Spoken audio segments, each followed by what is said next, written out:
সহিহ মুসলিম শরীফের একটি হাদিস। একবার নবীজি দীর্ঘ সময় ধরে দোয়া করলেন।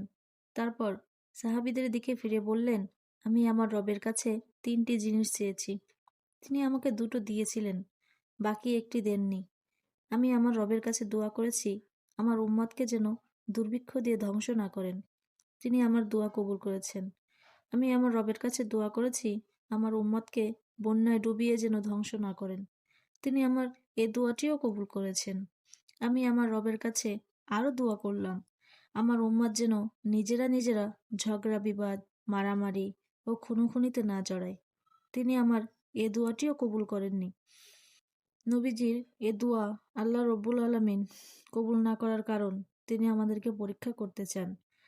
আল্লাহ আমাদেরকে ঐক্যবদ্ধ থাকার আদেশ দিয়েছেন বহুবার। এমনকি উহুদ যুদ্ধে ঐক্যবদ্ধ না থাকার পরিণাম কি হয়েছে?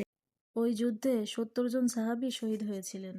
ঐক্যবদ্ধ না থাকার কারণে মুসলিমদের ভেতরে বিভেদ সৃষ্টি হয়েছে। সাল্লাল্লাহু আলাইহি ওয়াসাল্লাম বলেছেন, যে ব্যক্তি কুরআনের প্রথম 7টি সূরা আঁকড়ে ধরে সে জ্ঞানী।